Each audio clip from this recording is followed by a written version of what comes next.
It used to be, all I had to tell someone how to recognize my house was to look for the checkered roof and shrubbery growing along the walkway to the sidewalk. The roof has been replaced and the shrubbery has been removed. Thanks to my son, all I have to say now is look for a driveway with a gigantic oil spot. That oil spot is about 8 feet long and 3 feet wide. I helped my son purchase a 2004 Hummer H2 in 2019. He convinced me that the vehicle he was using to take my grandchildren to their doctor appointments was unreliable. I really didn't have anyone to tell me different because I was giving him the benefit of the doubt. I was very apprehensive about purchasing a high-maintenance vehicle. I told him he should only keep this vehicle until he could sell it and find something more affordable. But why would I expect him to listen to me? I mean, have I ever owned a car before?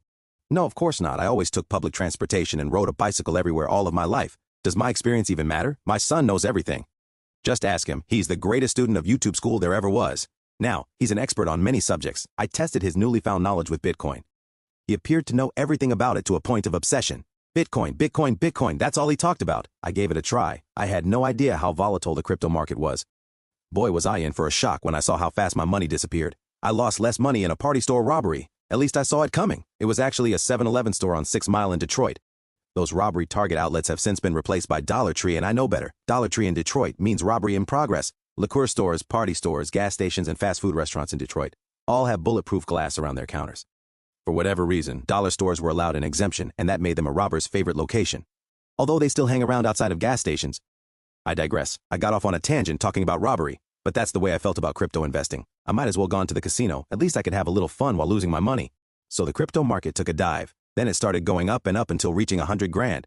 Along the way, my son is telling me, see, you could have been rich. You should have listened to me instead of your financial advisor. What was I thinking of? Who listens to a financial advisor? What do they know? They don't take YouTube classes. I asked him, why didn't you invest some of your money?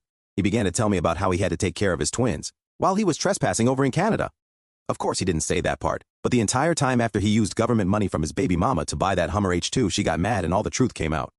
So they broke up and he was living couch to couch or renting Airbnbs. Somehow this was his excuse for not being able to invest in crypto, yet he was always playing poker anytime he had a chance.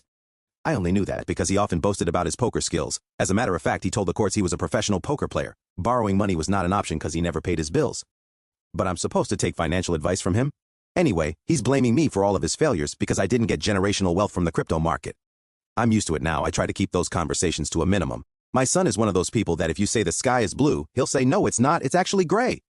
Everything you say is debatable. He's the type of guy you want to pay to keep away from you for sake of your own sanity. I remember when comedian Sinbad joked about his son having brain damage, I really thought to myself, as he met my son, I don't know how much this has to do with his attention deficit disorder diagnosis. I mean, we all have our own personal viewpoints, but he lives in his own entire world.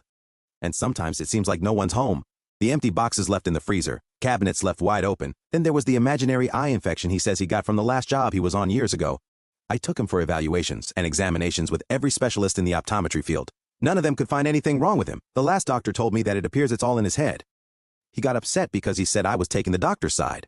I took him home because my mother was on life support at that same hospital and he didn't want to be there. Because it wasn't about him. Yeah, my mother passed in the hospital that day on March 9th. She was 2 months away from her 94th birthday in 2015. So this is the craziest memory I have from that day. We got to talk about this stuff. If you don't talk about it, you'll go crazy. There are so many stories I could talk about, but I wrote off some of it as teenage behavior. After my wife passed, I was a wreck. I kind of sunk into depression. I'm sure many people can relate to that. Some people say turn to God and pray. I was always praying, but that didn't make depression go away. When you're broken, you reach out to whoever you can to ease the pain. But many of them are just as broken as you are. They want to take advantage of your vulnerability. Now you have a casino buddy who is able to hang with you and sex you up as much as you can handle. Isn't sex great? It's all good until you have a hernia in your groin area. And you start to think, why isn't she going to work every day? The whole party's on you. Then it's not fun anymore. So I had surgery to repair a double hernia. I had to wear a damn catheter after being released from the hospital. I'm telling you, that was jacked up, for lack of better words.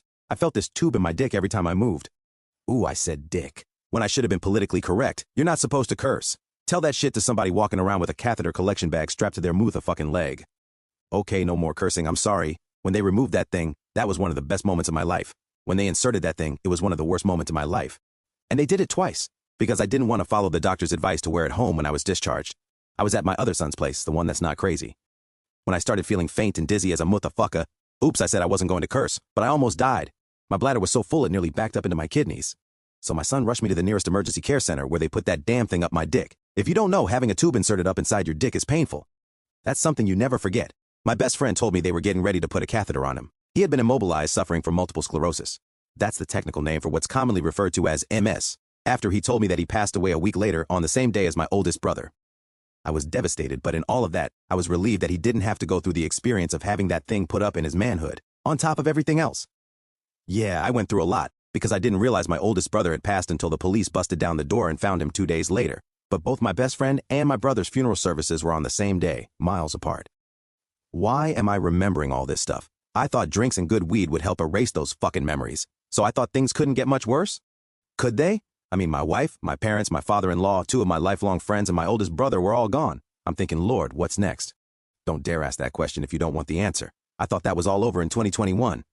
In December, after Christmas, I received a phone call from the Royal Oak PD.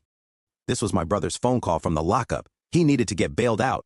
I'm always trying to think positive, thinking, well, that's not the worst case scenario. So listen up, because I'm about to take it there. So after getting my brother situated with a new phone and back in his crib, I found out he was going to be evicted. On top of everything else, I didn't want to let that happen, so I contacted his landlord. So I asked him, how much does my brother owe to catch up his back rent? It was somewhere over $1,300 something. I went to the bank, got a cashier's check, and took it to the landlord. Less than a month later, I get a call telling me they found my brother unresponsive in his apartment. Now ain't that a bitch? This nigga done got a hold of some fentanyl. So that was my answer to what's next. That was March 4th, 2022. So that's my story. Now I'm the last man standing. So I gotta find some humor in this shit, cause God has jokes. Don't ask what's next, because the joke might be on you. I ain't trying to figure it out no more. Just living my life one day at a time. Peace out.